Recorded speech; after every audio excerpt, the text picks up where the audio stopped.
6 മാസമൊക്കെ മാത്രം പ്രായമുള്ള ചെറിയ കുഞ്ഞുങ്ങൾക്ക് 6 മാസം പാല് മാത്രം കൊടുത്ത് മറ്റു ഭക്ഷണങ്ങൾ കൊടുത്ത് തുടങ്ങിയ കുഞ്ഞുങ്ങൾക്ക് പഴവർഗ്ഗങ്ങളുടെ ജ്യൂസ് അതല്ലെങ്കിൽ നീര് കൊടുക്കാൻ പറ്റുമോ, കൊടുക്കുകയാണെങ്കിൽ ഏത് രൂപത്തിലാണ് കൊടുക്കേണ്ടത് എന്നതിനെ പറ്റിയാണ്. നമുക്കറിയാം, പഴവർഗ്ഗങ്ങൾ പല വിറ്റാമിനുകളുടെയും സോഴ്സാണ്.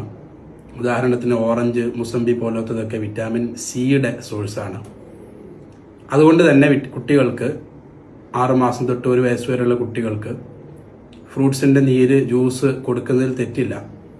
അങ്ങനെ നമ്മൾ കൊടുക്കുകയാണെങ്കിൽ 1-2 ടീസ്പൂൺ ഈ ജ്യൂസിൻ്റെ, ഉദാഹരണത്തിന് ഓറഞ്ച് ജ്യൂസ് അതിൻ്റെ നീരെടുത്തിട്ട് തുല്യ അളവ് തിളപ്പിച്ചാറ്റിയ വെള്ളം കൂടി എടുത്തിട്ട് അതിൽ നേർപ്പിച്ച് അങ്ങനെയാണ് കൊടുക്കേണ്ടത്.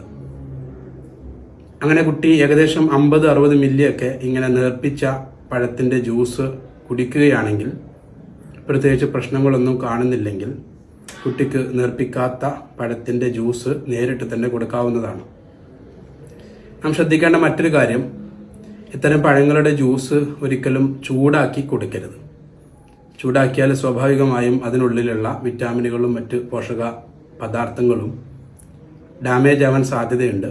അപ്പോൾ തുടക്കത്തിൽ നേർപ്പിച്ച് കൊടുത്ത് അത് കുട്ടി മാനേജ് ചെയ്യാൻ കഴിയുകയാണെങ്കിൽ നേർപ്പിക്കാതെ തന്നെ ഇത്തരം ജ്യൂസുകൾ കൊടുക്കാവുന്നതാണ്.